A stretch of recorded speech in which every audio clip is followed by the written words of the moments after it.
Olá pessoal, tudo bem? Bom, na aula passada a gente falou sobre ângulo ou argumento de um número complexo e a gente tinha falado sempre em graus. A grandeza natural para exprimir graus é o radiano. Qual é a definição de radiano? Então eu desenhei aqui uma circunferência e peguei um determinado ângulo θ, essa circunferência tem raio R e esse ângulo aqui ele engloba um pedaço de arco aqui cujo comprimento é S. Ângulo em radiano, tá? É a razão entre o comprimento do arco, S, dividido pelo raio, que é a razão entre o comprimento e o raio, S sobre R. Então esse é o ângulo em radianos. S e R são medidas de comprimento. Quando eu divido um pelo outro, resulta num ângulo que é uma grandeza adimensional. Radiano é adimensional, é a relação entre comprimento por comprimento. Uma volta completa, o ângulo correspondente a uma volta completa, eu teria um perímetro da circunferência. Uma volta completa é S igual a 2πr. Então, o ângulo correspondente a uma volta completa é S, 2πr, dividido por r. Isso resulta em 2π radianos. Então, 2π radianos corresponde a uma volta completa. Aqui eu tenho uma animação com uma circunferência de raio r. Esse segmento R, se eu fizer um arco exatamente com comprimento R, eu tenho R dividido por R. Então, o ângulo é de 1 radiano, certo? Se eu pegar mais um segmento igual, eu tenho um ângulo, o dobro aqui, 2 radianos, 3 radianos, um pouco mais do que 3, 3,14, etc. Π radianos. Π radianos corresponde a meia volta, a meio ciclo. Se eu der uma volta completa, eu tenho 2π radianos, certo? Então aqui, ó, como que se faz a conversão de grau para radiano e vice-versa? Fazendo uma regra de 3 simples. 360 graus, que é uma volta completa, corresponde a 2π radianos. Tá? Ou, dividindo por 2, 180 graus corresponde a π radianos, é o que está aqui. Então, um ângulo em graus corresponde a um ângulo em radiano. Fazendo a regra de 3 simples, esse vezes esse é igual a esse vezes esse, eu tiro que o ângulo em radiano é o ângulo em graus multiplicado por π sobre 180. Ou o ângulo em graus é o ângulo em radianos multiplicado por 180 dividido por π. Tá? Então aqui eu tenho, por exemplo, 90 graus. Ora, 90 graus é 1/4 do ciclo, é a metade de 180. Corresponde então a 1/4 de ciclo, tá? 1/4 de 2π, π sobre 2 radianos. 60 graus é 1/6 de um ciclo completo, então é 1/6 de 2π, então, ou 1/3 de π, é π sobre 3. 45 graus é 1/4 de 180 graus, logo o ângulo em radiano vai ser 1/4 de π, π sobre 4 radianos. 30 graus é 1/6 de 180 graus, então corresponde a π sobre 6. Se eu utilizasse nessa equação aqui, ó, o ângulo de 1 radiano corresponde a aproximadamente 57 graus.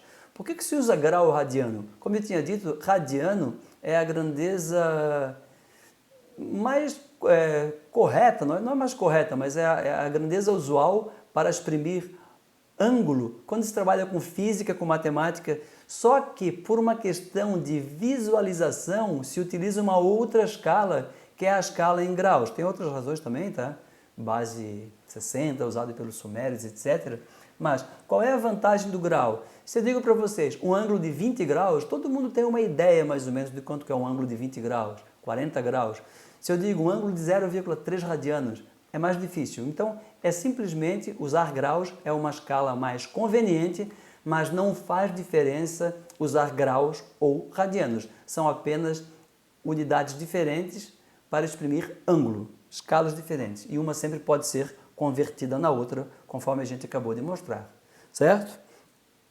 Bom, aqui eu tenho as representações do argumento principal de um número complexo. Então, aqui está o nosso número complexo, representado no plano complexo. Se o meu número está no primeiro quadrante, ele tem parte real positiva e parte real negativa. Desculpa, parte real positiva e parte imaginária positiva, tá? X e Y, ambos positivos. Parte real é o X, parte imaginária é o Y. Ambos positivos, primeiro quadrante. Consequentemente, esse meu ângulo θ, ele está nessa região angular aqui, ó, que vai desde 0 até 90 graus, ou π sobre 2 radianos, que é a mesma coisa. Já para um número complexo no segundo quadrante, eu tenho parte real negativa, então a parte real está para a esquerda, e parte imaginária positiva, ela está para cima. Então, é toda essa região aqui, ó, toda essa região, segundo quadrante. Então, o meu ângulo θ está entre 90 graus e 180 graus, π sobre 2 radianos até π radianos.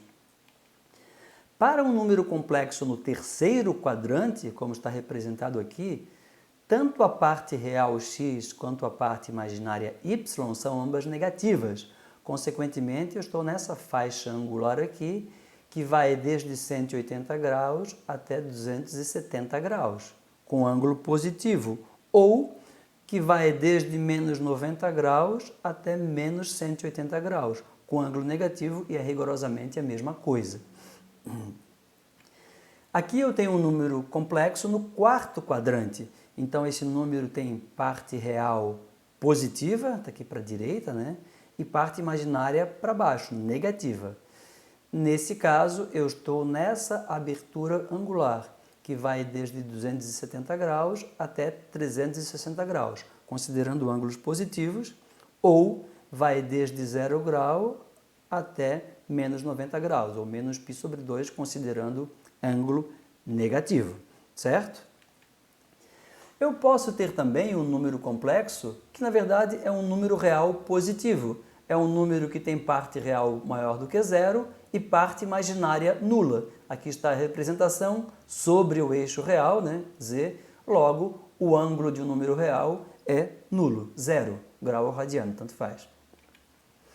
Já para um número real negativo, ele tem parte real menor do que zero e parte imaginária ainda igual a zero, é um número real.